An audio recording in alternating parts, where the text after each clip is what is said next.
Buenas noches a todos, boa noite a todos.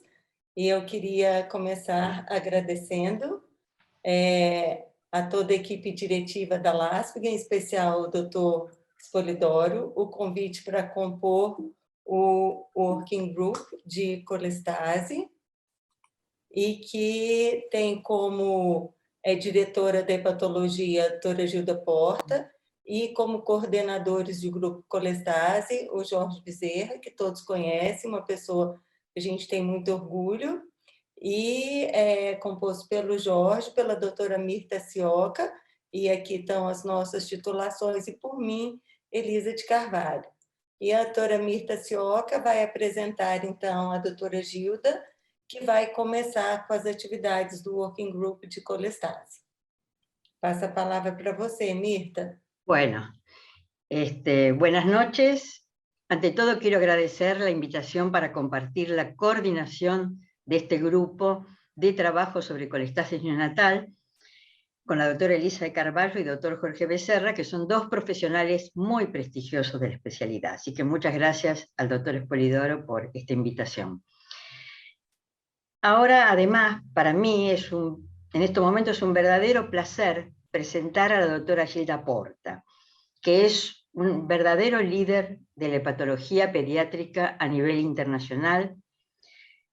Gilda es una amiga muy querida con la cual hemos compartido numerosos eventos nacionales e internacionales, participamos en estudios multicéntricos, pero fundamentalmente hemos recorrido y compartido durante varias décadas la pasión por esta hermosa especialidad.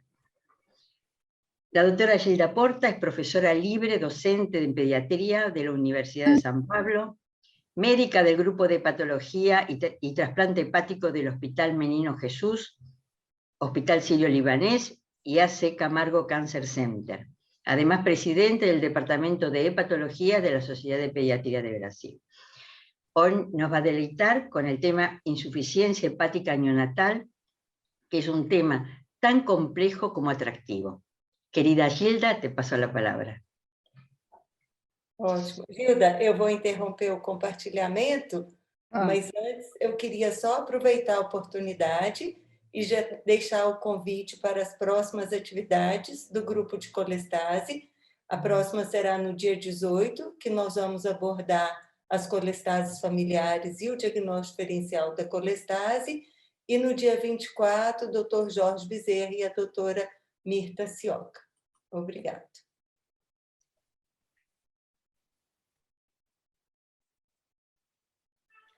Bom, inicialmente quero agradecer a Spolidoro, quero agradecer a todos, Carlos, a Elisa, por ter me invitado a falar sobre insuficiência hepática aguda e colestase neonatal.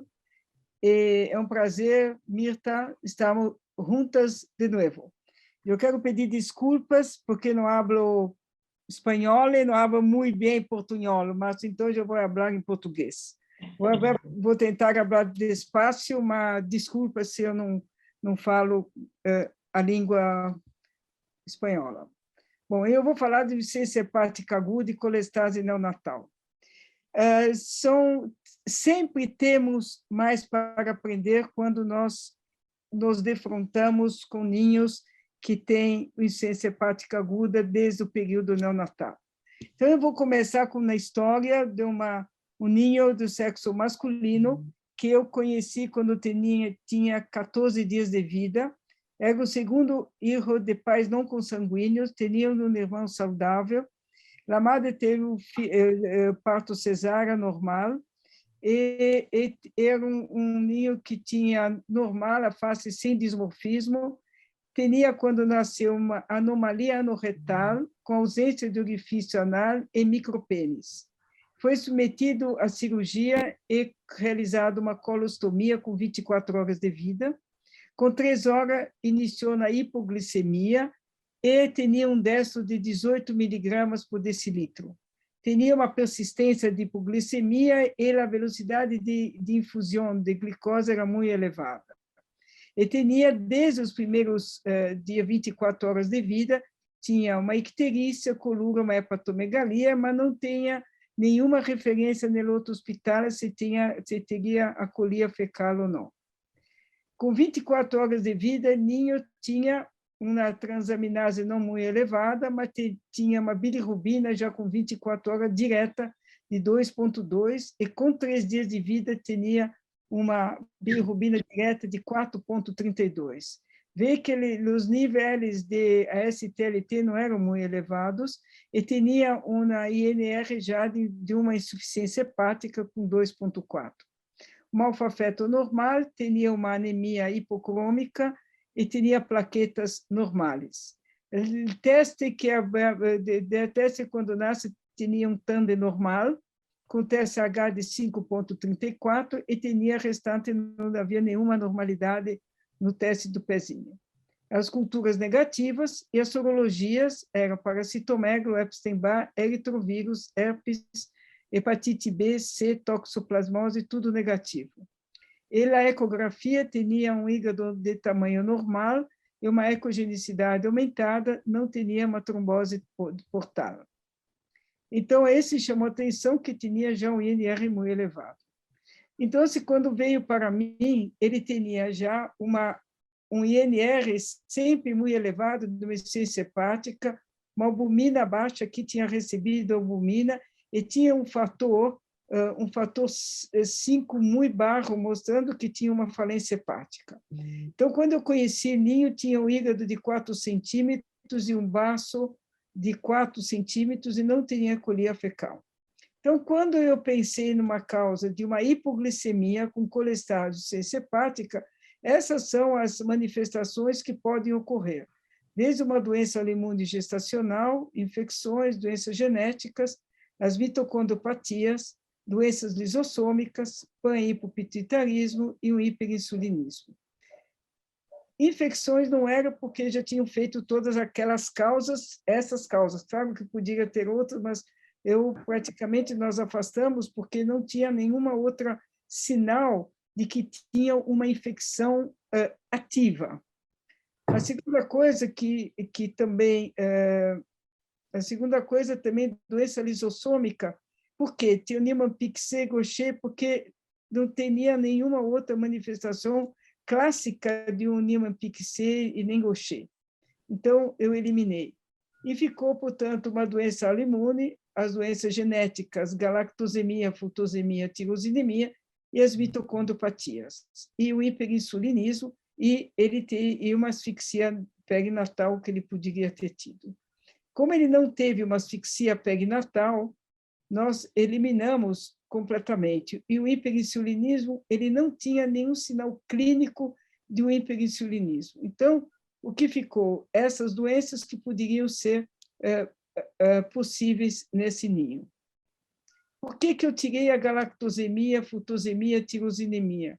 Porque o ninho não tinha nenhuma manifestação, ele estava em jejum, ele não comia absolutamente nada, e o teste que nós hacemos quando nasce, ele tandem, era completamente normal, afastando praticamente a tirosinemia e a futosemia, e a galactosemia não tinha nenhum marcador de galactosemia, porque não estava comendo absolutamente nada, e eu sei, porque eu conheço bem a madre, e a madre, durante a gravidez, ela não tomou nenhum leite, nada que pudesse ser, então praticamente eu eliminei.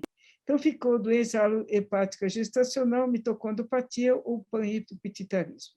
Então, fizemos todos esses exames que teríamos fazer, obviamente fizemos todos eles, para tentar achar para o diagnóstico.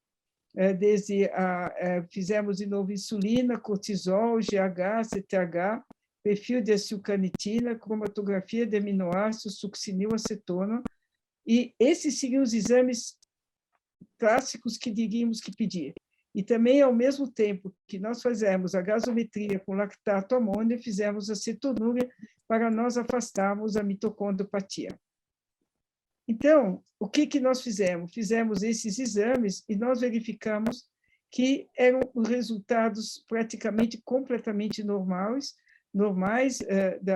Essa amônia, na minha opinião, estava errada, porque ela tinha 3 dosagens completamente normais, então praticamente eu afastei uma doença mitocondrial somente por esse exame.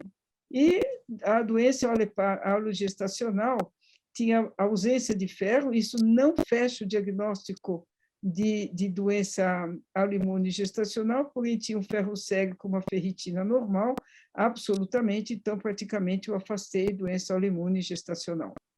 E o que ele tinha era um cortisol extremamente baixo, ele tinha um cortisol que foi feito 2, 3 vezes, era muito baixo, menor do que normal, era 6, era 0,5. E os outros exames eram praticamente normais.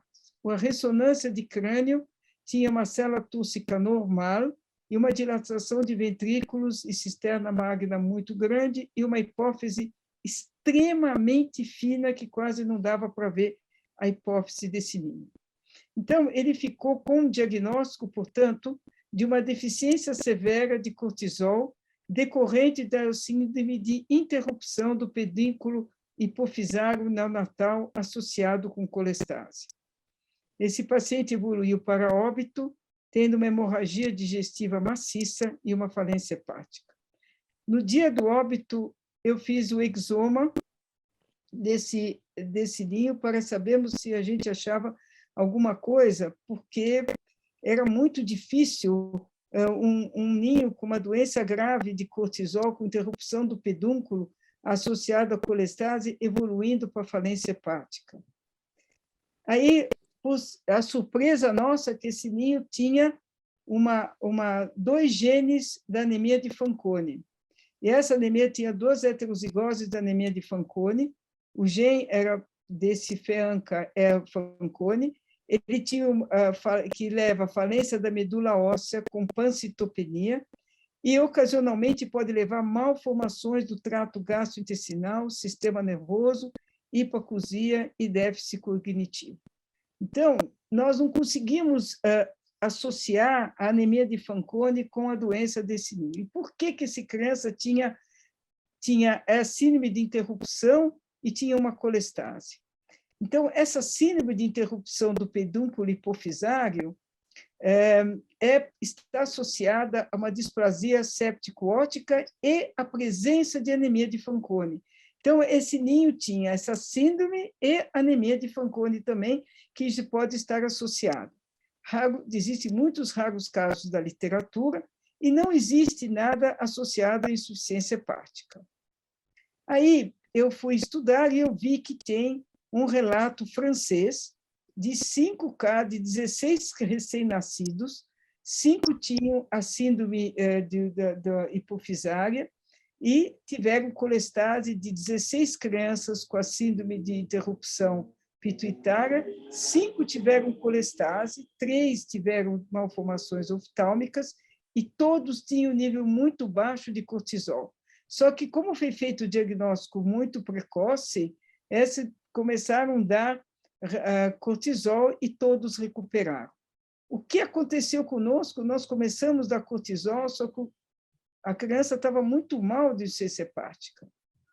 Aí eu fui estudar por que o cortisol leva na síndrome de interrupção pituitária, leva à colestase. Então, eles pegaram em animais, em ratos, fizeram adrenalectomia, levaram a diminuição do cortisol e verificaram que, quando diminuía, fizeram adrenalectomia, havia uma redução do fluxo biliar e todos os ratões tiveram colestase. Quando eles davam suplementação de corticoide, desaparecia a icterícia. Ou seja, é muito importante a presença do cortisol na colestase. E aí eles verificaram que o cortisol ele diminui a expressão, isso foi feito na Inglaterra, tanto da expressão dessas proteínas BZEP, MDR13 e o MRP2, mostrando, portanto, a importância do cortisol na diminuição da expressão. Ou seja, os glicocorticoides, eles regulam a transcrição dos genes que codificam o BZEP e o MDR3. Então, isso já justifica por que a criança teve colestase, mas não justificava a insuficiência hepática. Aí eu fui estudar a anemia de Fanconi. E a anemia de Fanconi é uma doença ligada ao X, e esses genes agem controlando o mecanismo de reparo do DNA. Então, ele pode levar a uma falência do fígado, porque tem uma deficiência do reparo do DNA. Então, você pode ter várias malformações, você pode ter predisposição para tumores hematológicos ou sólidos. Aí, eu fui estudar por que a anemia de Fanconi, o que acontece com a anemia de Fanconi relacionado com o fígado. Aí, eles verificaram que, quando você tem um rato deficiente do gene de Fanconi, ele leva à falta de expressão dos genes que codificam os transportadores de ácidos biliares e colesterol, desenvolvendo doença hepatobiliar e insuficiência hepática. Será que esse ninho teve isso? Eu não sei dizer para vocês, mas tentando correlacionar a insuficiência hepática dele, a anemia de Fanconi e a síndrome de interrupção pituitária, eu cheguei à conclusão que essa via de anemia de Fanconi, ela protege o organismo contra desafios metabólicos. Portanto, esse paciente tinha uma doença severa, anemia de Fanconi. Será que isso foi toda a causa de insuficiência hepática? Estou trazendo um caso muito difícil da gente poder discutir. Para dizer para vocês que o irmão, que era completamente saudável, o primeiro, eu fui estudar, ele também tinha anemia de Fanconi, o menino que era saudável, e foi submetido a transplante de medula óssea, e está muito bem. Esse não teve absolutamente nada. Então, um caso muito difícil, mas ele tinha, e explica, através de estudos em animais, a importância do cortisol em relação à colestase. O segundo caso é que eu vou mostrar para vocês, é uma menina de 3 anos de idade, 3 dias de idade, vida, que nasceu com icterícia, com colúria, com uma hepatosplenomegalia maciça, petequias e não tinha febre. Com 2 dias de vida, ela tinha uma bilirrubina total de 43 miligramas, com uma direta de 37, e com 5 dias de vida tinha uma bilirrubina direta de 27. As enzimas hepáticas estavam elevadas, mas não eram muito elevadas, mas o que chamava atenção é que desde os 2 dias de vida tinha uma icterícia muito grande. A mãe, 23 anos de idade, tinha o primeiro filho normal, fez todas as sorologias negativas durante a gravidez, a mãe não era drogadita, não usava álcool, absolutamente. Os pais não consanguíneos, nasceu bem, sem nenhum problema. Para você, o baço da criança ia até a fossa ilíaca, era enorme. Eu nunca tinha visto um baço tão grande, e o abdômen era todo baço. Tinha petecas disseminadas, tinha um abdômen muito volumoso, com um fígado de 10 centímetros e um baço que ia na fossa ilíaca. E o sistema nervoso era sem anormalidades.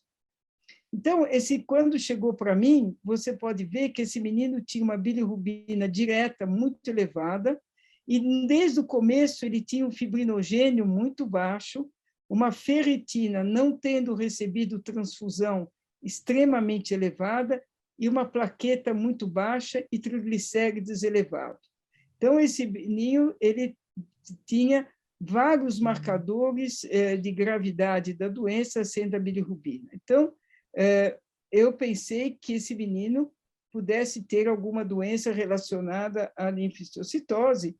Por quê? Ele tinha um baço muito aumentado, um fígado heterogêneo, fizemos os testes sorológicos, inclusive agora que é a moda, o adenovírus, que veio negativo. Fizemos o mielograma, que ele apresentava estas células, portanto, eu fiz análise molecular e ele tinha a positividade do gene 1q13D, em heterozigose, mostrando que esse menino tinha eu quero mostrar para vocês que esse menino tinha uma falência hepática, uma insuficiência hepática desde o começo da vida, com INR extremamente elevado, já tendo recebido vitamina K, e ele permanecia com INR bastante elevado. Então, o que eu fiz com esse menino, tendo feito esse diagnóstico? O diagnóstico final da insuficiência hepática neonatal foi uma linfocitose hematofagocítica primária neonatal, portanto, era de uma doença genética.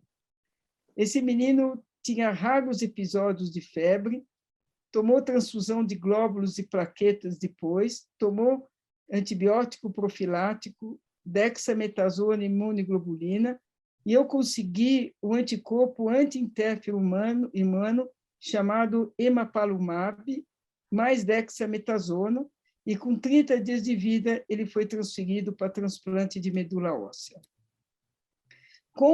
Vocês podem observar que depois que nós começamos a dexametasona, a imunoglobulina, e começamos com esse anticorpo anti-interferon, esse menino ele teve uma melhora, ele tinha leucócitos extremamente baixos, ele começou a melhorar, a hemoglobina dele, que era 15, ele estabilizou, apesar de ele ter tomado sangue, mas olha só a melhora com o uso do emapalumab, e ele subiu e chegou praticamente em níveis, não chegou a níveis normais, mas chegou a níveis de 120 até a hora que ele foi para o outro hospital. A bilirrubina dele caiu, despencou, chegando praticamente a níveis normais com o uso da dexametasona e emapalumab. A albumina dele, que era 3, ele ficou valores normais, e olha só o INR, depois de a gente ter dado várias doses de emapalumab, que ele tomava 2 vezes por semana, ele melhorou e ele saiu da insuficiência hepática. É a mesma coisa, não teve uma mudança do ST ao LT, a única coisa que me chamou muito a atenção, o LT não mudou muito, era mais ou menos elevado. O que me chamou a atenção é que, quando ele teve alta, ele teve um aumento muito, muito grande da gama-GT, da gama-glutamil transferase, e eu não sei explicar por quê. Aí, o que aconteceu com esse menino? Que ele foi transferido e fez o transplante de medula óssea. O triglicérides dele despencou, caiu, chegou praticamente a níveis praticamente normais, mostrando a melhora clínica, mas ele tinha que fazer o transplante de medula. Portanto, essa doença é uma doença extremamente rara, que ocorre em 1 para 50 mil nascidos vivos, e que é uma síndrome hiperinflamatória, que dá hipofibrogenemia, aumento da ferritina, aumento de triglicéridos, aumento de DHL. Ele tinha tudo isso. Afeta principalmente recém-nascidos e lactentes, e o defeito é na via citotóxica das células NK e dos linfócitos CD8, que leva ao aumento da produção de citocinas pela hiperatividade de linfócitos T e proteínas 1-alfa inibitória em macrófagos, levando, portanto, além da doença hiperinflamatória, levando a uma alteração dos linfócitos. Essa fisiopatologia é muito interessante porque você pode ter as mutações genéticas que levam a defeito da citotoxicidade das células T, CD8 e NK, e que pode ser desencadeado ou por infecção, autoimunidade ou tumor. O que chama atenção nesse nosso caso é que a criança nasceu já ictérica, já tinha uma icterícia muito grande, ou seja, a doença começou intraútero. Ele tinha uma incapacidade de eliminar antígeno e autorregular a resposta imune, portanto, tenha uma resposta inflamatória ineficaz e exagerada, tendo, portanto, uma tempestade de citocinas, um acúmulo visceral linfomacrofagocitário, uma hemofagocitose, levando, portanto, uma lesão tecidual e uma disfunção orgânica.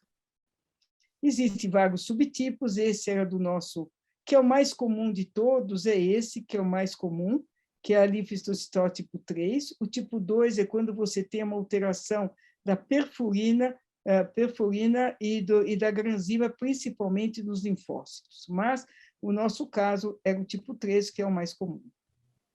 Os critérios para nós classificarmos essa doença tem que ter 5 de 8 critérios. Então, a nossa criança, febre quase não tinha, mas tinha esplenomegalia, tinha uma citopenia, tinha uma hipertrigliceridemia, tinha uma hipofibrogenemia, ou seja, ele tinha tudo isso e tinha hemofagocitose. Então, ele tinha vários critérios onde fechou o diagnóstico e nós pedimos, portanto, o exoma antes, nós pedimos o estudo molecular, porque nós conseguimos pegar todos esses critérios, aí que nós fizemos e veio o diagnóstico do tipo 3. Então, eu vou falar rapidamente de insuficiência hepática grave, que, na classificação de uma insuficiência hepática grave, obviamente, a criança, os pequenos, os recém-nascidos, não entram. E a classificação que eles consideram INR maior ou igual a 2, existe uma classificação nova em recém-nascidos que, além de a gente não fazer diagnóstico da encefalopatia, o INR é considerado insuficiência hepática quando era maior do que 2, e tem o trabalho da Sarah Taylor e do Peter Whittington, que fala que é acima de 3, mas todos os outros serviços do mundo falam que é maior que 2. Portanto, as recomendações não é dependente, portanto, da presença de encefalopatia, ou seja, tem muitas doenças metabólicas que são específicas e o transplante são muito diferentes a indicação do que os adultos. Qual é o conceito? Isso é muito interessante. O conceito é muito difícil, porque em muitos casos, no caso do nosso segundo bebê, eu acho que o primeiro também, a doença começou na vida intrauterina, tendo que tem alguns casos que as crianças já nascem com cirrose. Então, existe um paradoxo na definição, porque ela é geralmente definida como insuficiência hepática na ausência de doença hepática pré-existente e como lesão aguda sem fibrose significativa. Então, como é que a gente faz o diagnóstico? É difícil mesmo, porque muitas vezes a criança já começa intraútero, que é algumas doenças e que nós só fazemos o diagnóstico, mas nós nunca pensamos que pode começar intraútero.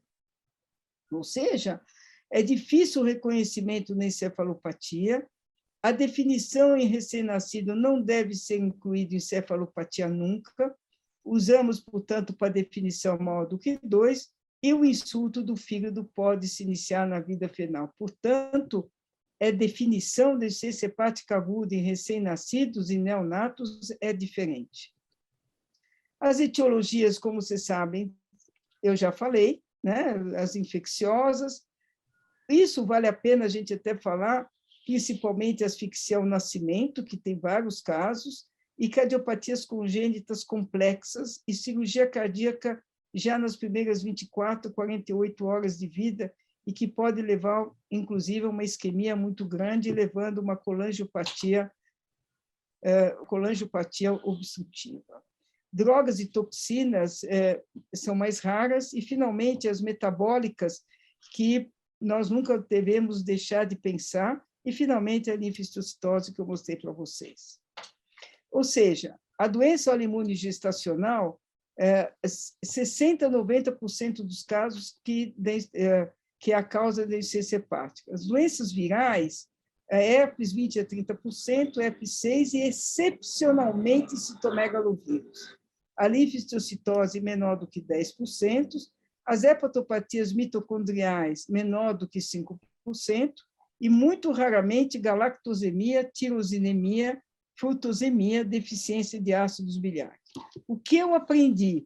Que a insuficiência hepática no período neonatal, é muito raro essas doenças, de ter uma falência hepática já na primeira semana de vida, nos primeiros 30 dias de vida. Geralmente, um pouquinho mais tardio, mas pode existir. Portanto, a resposta do vírus é uma resposta imune muito diminuída, porque o bebê tem uma imunodeficiência, uma linfocitose hemofagocítica por desregulação, uma isquemia, necrose maciça do fígado e dano por hipóxia quando o fígado ele se ressente um pouco. O dano tóxico acetoaminofém, a síndrome de Alpers mais valproato, porque o ácido valproico é metabolizado na mitocôndria e pode levar a uma falência hepática, e, finalmente, a doença autoimune gestacional. Então, só para dizer para vocês uns trabalhos mostrando que o Gaudi, nesse estudo de durante 2001, era 16%, já na Taylor, de Peter Whittington, que foi ele que descreveu inicialmente, 60% a 90%. Já na Europa, eles mostraram 13,6% de Gaudi, e a maior parte, naquela época, em 2011, era indeterminado.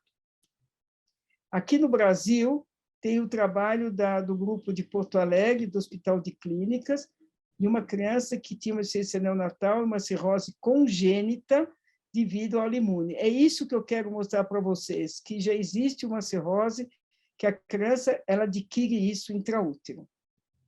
Essa doença gestacional está sempre presente nos recém-nascidos, já nas primeiras horas de vida, e que muitas vezes não faz o diagnóstico. É uma doença congênita e familiar, mas nunca hereditária. Importante, a hemocromatose é um sintoma da doença alopática gestacional, ou seja, mas o Gaudy e a hemocromatose não é a mesma coisa. O Gaudy é consequência, a hemocromatose é consequência do Gaudy e a hemocromatose é um sintoma do Gaudy.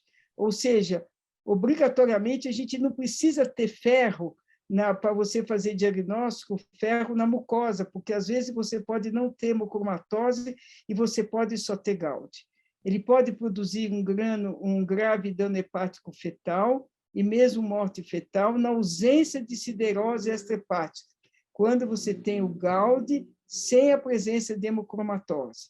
Quando a maioria das vezes tem Gaudy com a presença de hemocromatose, tem o prejuízo do feedback do fluxo do ferro materno por uma expressão diminuída desse peptídeo que controla o metabolismo do ferro, que chama hepcidina hepático. A sobrecarga de ferro, quando você tem a associação de Gaudy com hemocromatose, dá nas células pancreáticas, miocárdio, adrenal, mucosas nasofaríngeas, células de Kupffer.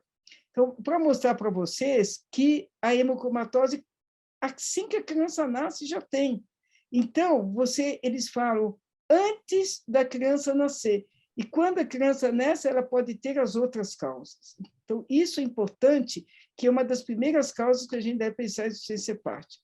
Aumento da bilirrubina é muito discreto, assim como das aminotransferases, mas isso pode ocorrer hipobuminemia, edema, ascite, hipoglicemia, acidose lática e um aumento muito importante de alfa-feto. E muitas vezes eles confundem como tirosinemia e não é tirosinemia.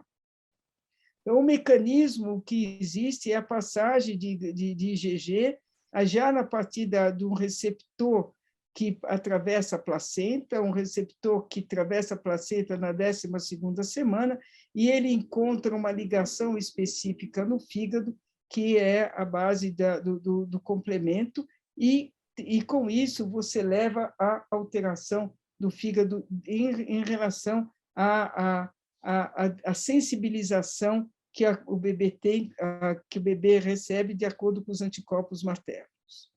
E, ou seja, os aloanticorpos da hemocromatose, que é do Gaudy, produzem uma lesão hepática fetal através do envolvimento da imunidade inata do feto. Então, a imunidade inata do feto é que é importante. A IgG se liga aos antígenos da superfície celular, ocorre a ativação da via clássica do complemento na superfície dos hepatócitos, que é exatamente aqui, e a lesão da membrana plasmática, ocorre lesão e morte celular. Então, para mostrar para vocês que você tem o hepatócito fetal, a imunoglobulina, que os anticorpos maternos, eles atacam os hepatócitos, e com isso o sistema via de complemento ela é ativado, e ela fica exatamente em cima do hepatócito fetal, e além de tudo, ou não só os C5b, mas os C6, eles se juntam e formam um poro na parede dos hepatócitos, e com isso, a parede do hepatócito fetal ela se rompe e causa a lise da célula. Causando a lise da célula, ela tem um anticorpo antifetal, que ativa esse complexo e leva à doença hepática, e, consequentemente, a criança já tem baixa hepcidina, e com a lesão hepática diminui mais ainda essa proteína. Essa proteína é responsável, como eu falei, pelo metabolismo do ferro, levando excesso de ferro, o depósito de ferro no fígado e outros órgãos e desenvolvimento de uma hemocromatose. O que é, então? Portanto, a diminuição da hepcidina diminuída cria um bloqueio mínimo da ferropontina, permitindo um aumento do influxo do ferro da placenta. E, com isso, você leva uma diminuição da capacidade de regular o ferro, levando, portanto, ao dano do hepatócito. Então, histopatologia, você vê essa coisa escura aqui, que é o depósito de ferro, aqui da mucosa que você vê esse ferro, que não é obrigatório em todo o GAUD, pode ter como não ter, como eu falei para vocês, e na biópsia hepática você vê o acúmulo de ferro. O tratamento, como vocês já sabem, imunoglobulina e exsanguíneo transfusão, hepatomegalia não é muito nem hipoglicemia, e a icterícia não aparece em muitos casos, mas o mais importante nessa casuística foi a CIT, e 47% dos casos tinham prematuridade. Portanto, o algoritmo que a gente tem no GAUD é o recém-nascido com hepatite fulminante, primeira suspeita de GAUD, a gente pensa fazer biópsia de mucosa e ou ressonância. Não é obrigatório a biópsia da mucosa ser positiva, repito.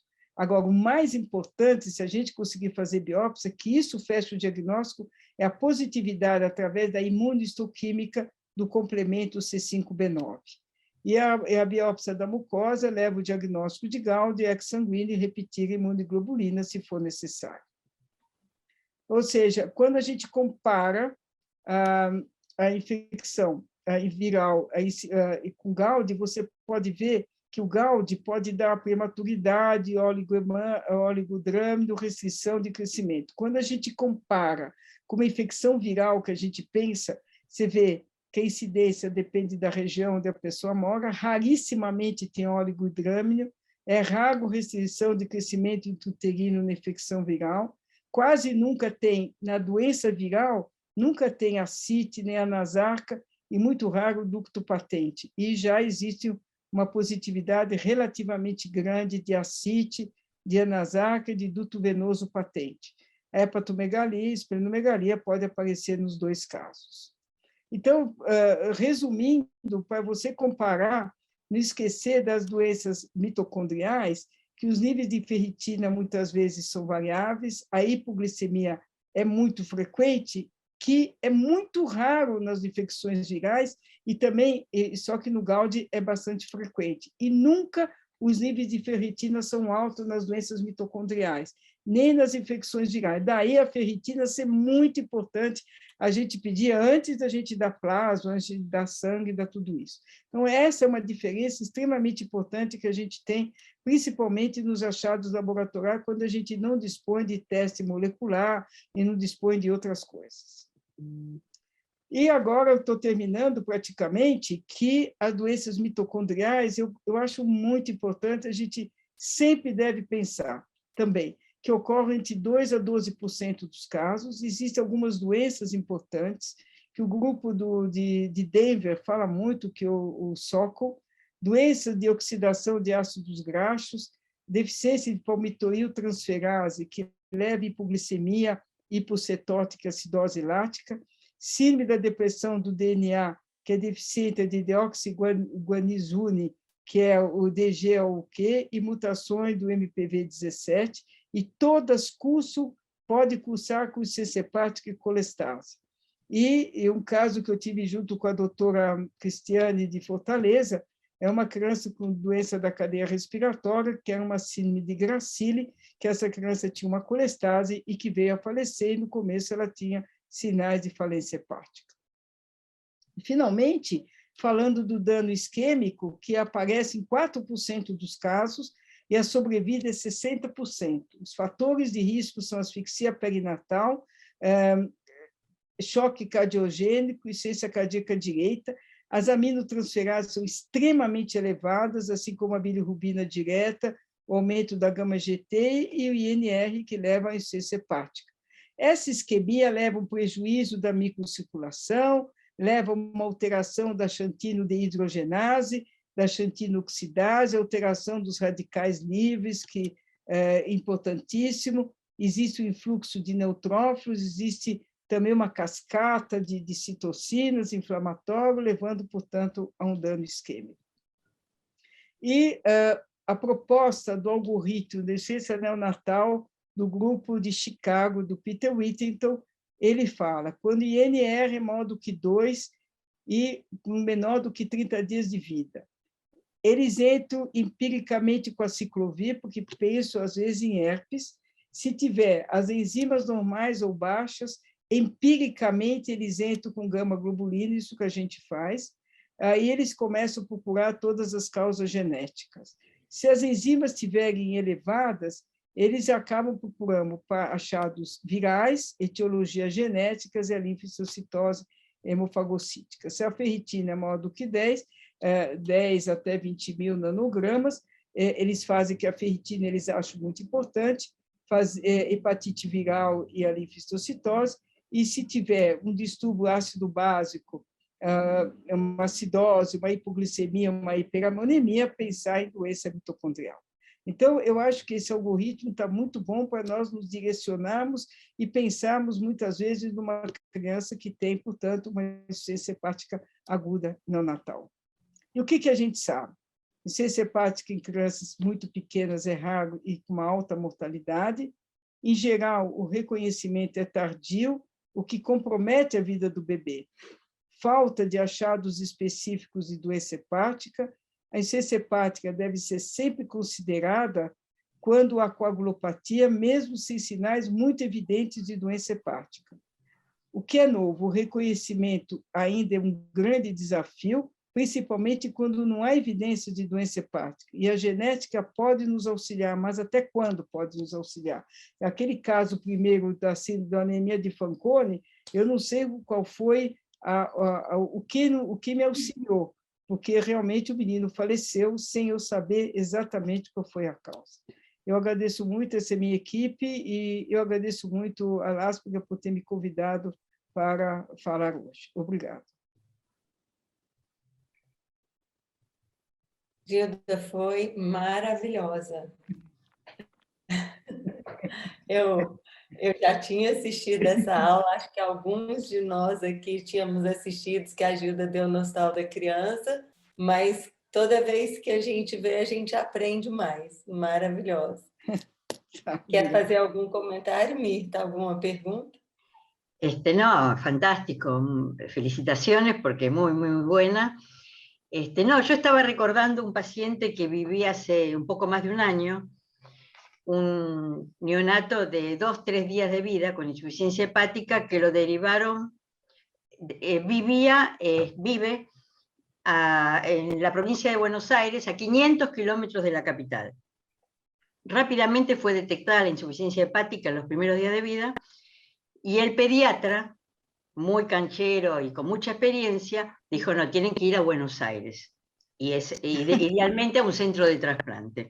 Bueno, lo derivó, pidió cama en nuestro hospital, en el hospital alemán, y en ese momento, mientras se preparaban las cosas, fue a un sanatorio cercano, que contaba con buen servicio de neonatología, y ahí, conversando con el neonatólogo, pensando a prima fase en descartar una enfermedad hepática a lo inmune gestacional, empezó a darle exsanguinotransfusión, una exsanguinotransfusión, mientras estábamos preparando el recibimiento en el hospital alemán. Luego fue trasladado y se le indicó un par de administraciones de gamma globulina intravenosa.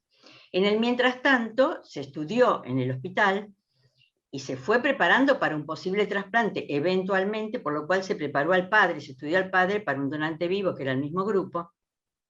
Y el chico con esto, desde el punto de vista del diagnóstico presuntivo que teníamos, se le hizo resonancia magnética que constató los depósitos de hierro extrahepáticos.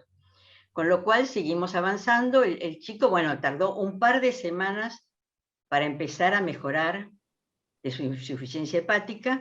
Lentamente fue mejorando, le hicimos un par de administraciones, recibió en total 4 administraciones de gamma globulina intravenosa, y fue mejorando, y bueno, ahora lo acabé de ver hace una semana, donde ya tiene 1 año y medio, y la verdad que está muy bien. Es decir, tardó un poquito en mejorar la parte humoral, sobre todo la bilirrubina tardó un poquito en recuperarla, pero bueno, al cabo de 3-4 meses ya normalizó casi los parámetros del laboratorio y el nene está muy bien, realmente sin mayores inconvenientes, por suerte. Pero bueno, apareció una publicación que seguramente la conocen, de un grupo alemán, donde un periodo de 11 años hablan un poco de la recuperación de un grupo de pacientes con este tipo de alternativa terapéutica, y que lo que hablan es eso, que la normalización de los parámetros de laboratorio son bastante lentos, no hay que esperar una rápida normalización de los datos de laboratorio, sino que tardan unos cuantos meses para lograr la normalización total.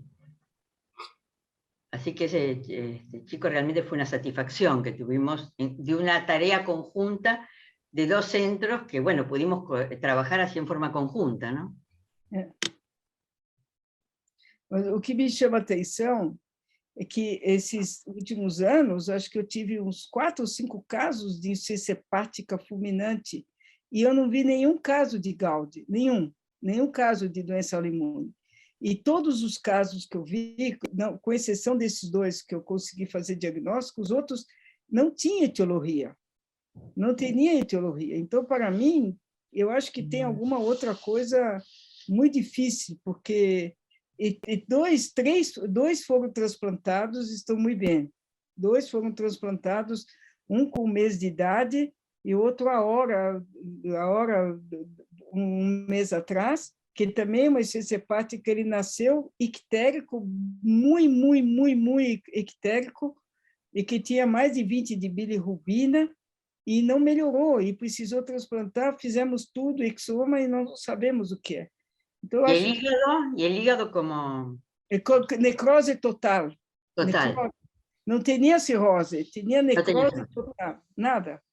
Então, eu não sei a etiologia, eu fico muito preocupada, porque eu acho que tem mais casos de falência hepática neonatal do que a gente imagina, sabe? Sí, sí. Sí, es curioso, pero no, bueno, son casos, igual siempre se menciona el grupo de indeterminada, donde no sabemos muy bien si hay un subregistro o subdiagnóstico. Exactamente. ¿Qué pasa? Pero siempre en muchas casuísticas se menciona el grupo de indeterminada, y bueno, lamentablemente, aparte que son pacientes que queman etapas, va muy rápido, entonces la búsqueda etiológica también es compleja, como para hacer grandes extracciones de sangre y demás, ¿no? El seguimiento es complejo, son pacientes difíciles, muy difíciles. A minha pergunta é se tem alguém dos outros países que teve insuficiência hepática, que está ouvindo, Tenia? ¿En dónde? De los outros, de Chile, Colômbia, tenías... Y habría que ver, ¿no? Sí, no sé. Não sei quem está aí. No sé. Elisa, você viu lá? Gilda, assim, eu acho que a nossa experiência é como você citou, nós já tivemos alguns casos e, por exemplo, em relação aos erros inatos do metabolismo de galactosemia, de tirosinemia, mas alguns realmente a gente, mesmo procurando tudo, não consegue encontrar etiologia. E de Gaudy, apesar da gente procurar muito, nós tivemos um caso. Então, é a mesma... Eu acho muito raro. Eu acho muito raro aqui no Brasil. Eu não sei se tem mais gente do Brasil assistindo, que se alguém já pegou, mas eu acho raro. Enquanto que o Peter Whittington, 90% dos casos dele é Gaudy, entendeu? Sí, es raro. La verdad que hay muchos aspectos todavía no aclarados. Es más complejo que la insuficiencia hepática en el niño más grande. Es más complejo, en el periodo neonatal es mucho más desafiante, mucho más desafiante en general, ¿no? Estou vendo aqui que a Marcela do Chile abriu a câmera. Você quer falar alguma coisa do Chile, Marcela? Ah, Marcela. Marcela está muteada, me parece. Sí. Hola, muchas gracias. Hola. ¿Cómo está, Marcela? Acá estoy, hola. Hola. E a excelente la exposición, muchas gracias. E a experiência de vocês, Marcela, em relação à insuficiência hepática neonatal, em termos de etiologia? Cuando son insuficiencias hepáticas neonatales es difícil buscar las etiologías y uno sabe que está contra el tiempo. generalmente tienen muy poco tiempo porque los niños rápidamente empeoran. Hemos tenido niños que incluso nacen así y no tenemos tiempo para estudiarlos. El gran porcentaje de los casos son estas hepatitis autoinmune y uno parte con toda la terapia, entonces en realidad no sabe al final qué es lo que realmente le hizo efecto, porque parte con la gama, la exsanguinotransfusión, pero los casos que mostró Gilda son súper interesantes. En todo caso, estamos acostumbrados a los casos de Gilda que son de muy difícil diagnóstico. Sí.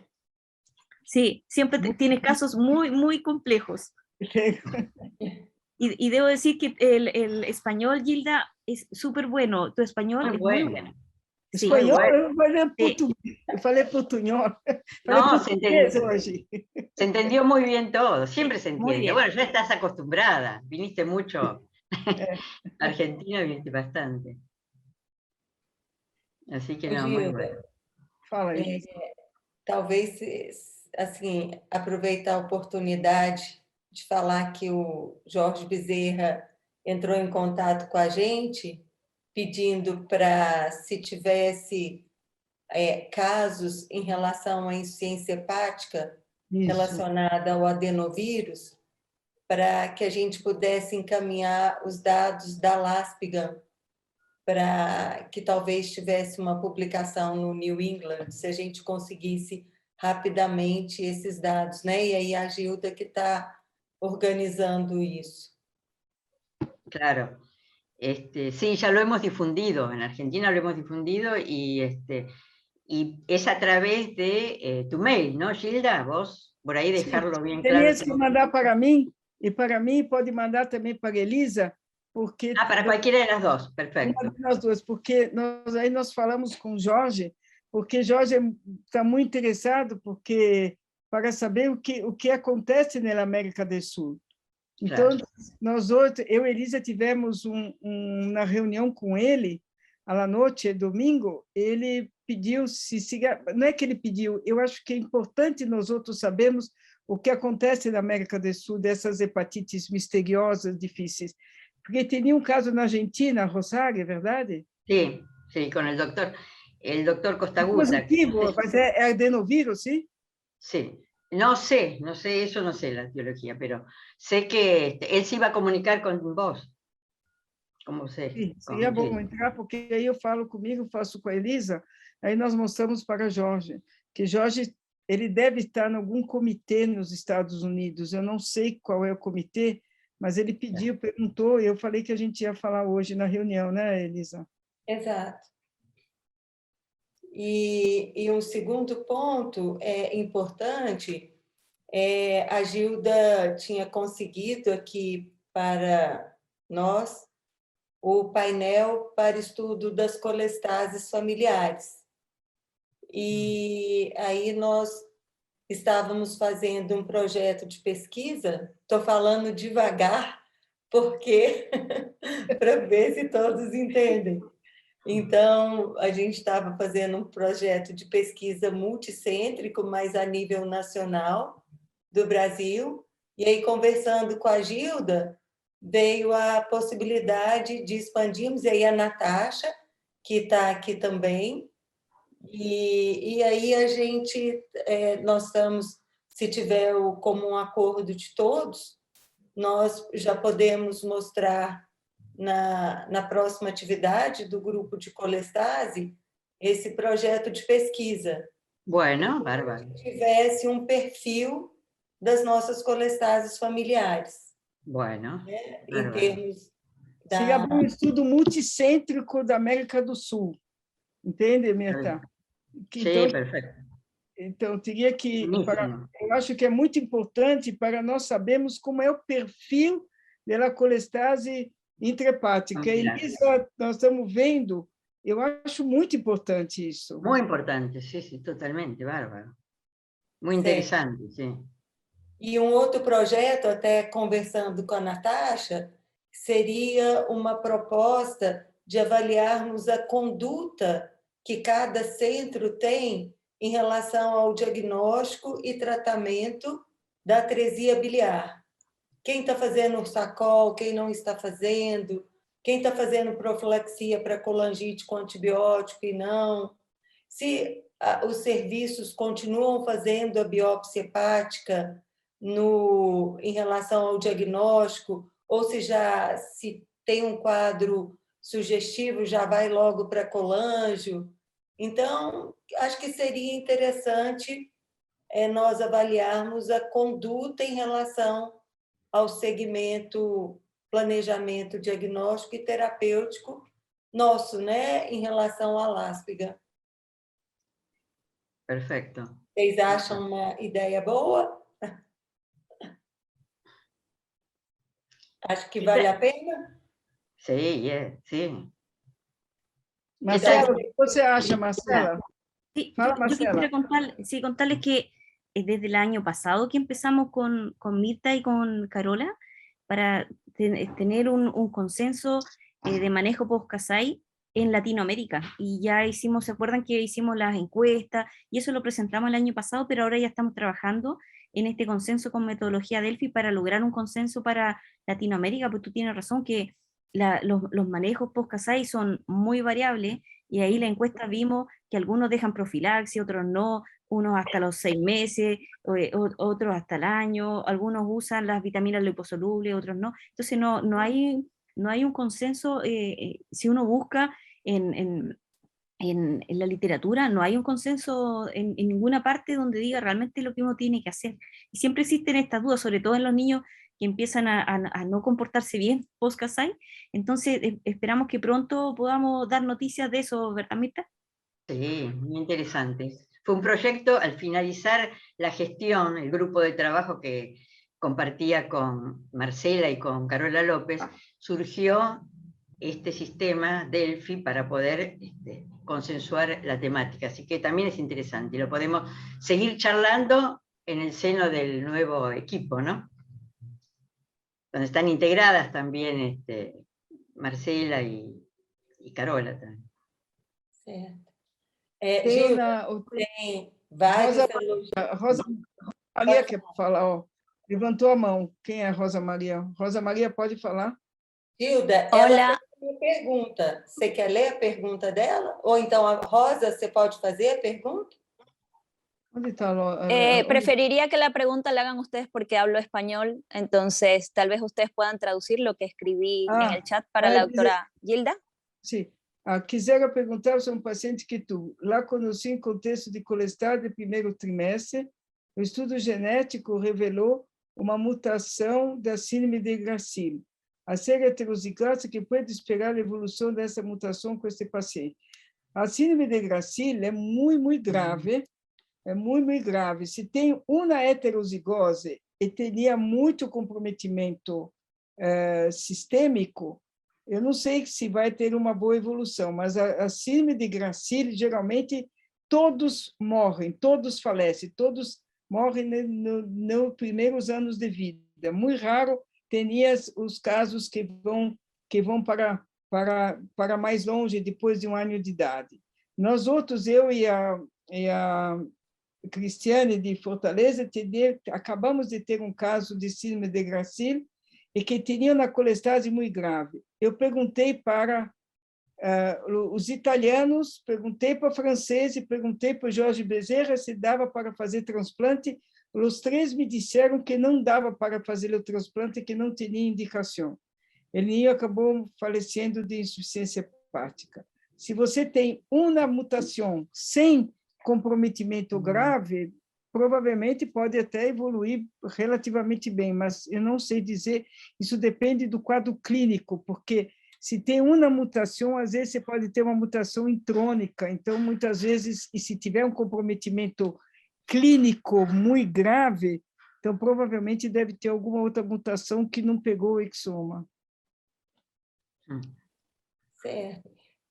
Tem vários elogios aqui, Cristina, falando excelente aula, Cristiane Leite, e tem uma pergunta se a aula foi gravada.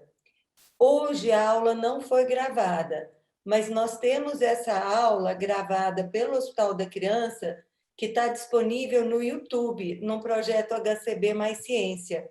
Então, o que eu vou fazer é botar o link dessa gravação no grupo da Láspigam. E aí vocês podem... Eu acho que o Carlos gravou. Carlos. Doutora, está gravando, sim. Está gravando a aula. Então, beleza. Então, está gravada. Aonde que está, Espiridoro? O Carlos depois vai colocar as salas no site da Láspigam, no site da Láspigam. Então, joia. Certo, Gil, Carlos? tem mais uma pergunta aqui. Você quer ler? José Arthur. Quisera perguntar... Não, essa é do Gracile, cadê a outra? Quisera saber se recomenda um estudo por etapas da hepatitis neonatal. Quais exames consideraria iniciais e quais de segunda linha, considerando que muitos exames se demoram a realizar? Essa é uma pergunta de hepatite neonatal. Então, inicialmente, hepatite neonatal, a primeira coisa, temos que ver se é um comprometimento obstrutivo ou não obstrutivo. Eu penso, inicialmente, sempre que eu tenho uma colestase neonatal, eu vou ver se ninho é obstrutivo, se é uma atresia biliar, um cisto de colédoco, uma coisa obstrutiva. Se não for obstrutivo, aí eu pesquiso, o próximo é a doença metabólica mais comum, que é a deficiência de alfa-1 antitripsina. Por quê? E os vírus, pelo menos no Brasil, não é tão frequente você ter uma colestase grave de vírus. Geralmente, quando você tem vírus, você pode ter ou associado, que agora é uma nova entidade, com atresia de vias biliares, o citomegalovírus, e os outros vírus podem ter colestase. Então, pesquisamos, fazemos os vírus, mas isso é posterior, antes temos sempre que ver se a causa não é obstrutiva ou não. Então, eu faço alfa-1 antitripsina, pesquiso o vírus, e aí vejo se a criança tem hipoglicemia, tem sinais, outros sinais de hipoglicemia, ou pode ter convulsão, aí eu vou procurar uma causa metabólica, que não seja, obviamente, alfa-1 antitripsina, e pesquiso, por exemplo, as mitocondriopatias. Então, depende muito do quadro clínico inicial do ninho. Se o quadro clínico inicial é um quadro benigno, que a criança está muito bem, nasce muito bem, com peso bueno, e vai muito bem, temos que pensar inicialmente num quadro obstrutivo. Entendes? Então, eu acho muito importante examinar o ninho, que é uma coisa fundamental examinar o ninho, e depois pedir os exames iniciais, que são das transaminases, ecografia, na minha opinião, com exceção do cisto de colédoco, na primeira semana de vida não é muito importante, a não ser que tenha um cisto de colédoco, mas eu acho que o obstrutivo é mais importante. Não sei o que todos acham, mas eu procuraria isso e depois eu procuraria as outras causas. Claro, se tem uma hipoglicemia, se tem esses casos que eu mostrei hoje, muito graves, temos que pensar num contexto de muitas etiologias. Senão, então, temos que pensar primeiro na atresia biliar ou cisto de colédoco e depois nas outras.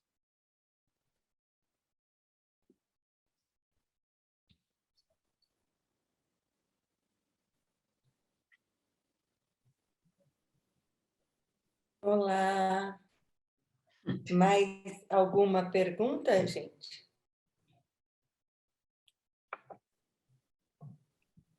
Mirta, você quer concluir a reunião, então? Ya concluimos la reunión, ¿no hay más preguntas? Bueno. Muito poucas perguntas. Todos compreenderam, ninguém compreendeu nada. No, ahí es un tema difícil. Pero bueno, realmente fue fantástica, muy buena, muchas gracias. Gracias a Gilda especialmente, a ustedes, a Lisa, a José, a todos los que presentaron, y Marcela, que estuviste presente. Y bueno, los esperamos en la próxima. Na próxima semana, por favor, Elisa que vai apresentar, Melina que vai apresentar, por favor, é muito bueno. Parabéns, Gilda, maravilhosa, como sempre. Obrigado, tchau, gente. Tchau. Obrigada, Mirta. Obrigado, Carlos. Mucho gusto, Obrigado encantada. pela presença de todos. Nós chegamos a ter 100 pessoas participando, mais de 100 pessoas participando. 116. Então, maravilhoso, né? Foi ótimo. Muita gente. Então, agradeço a presença de todos e vamos continuar com essas atividades. A próxima sessão, então, fica por dia 18, né? E contamos com todos vocês aqui presentes.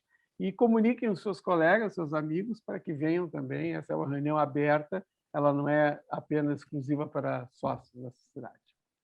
Muitas graças. Boa Tchau. noite.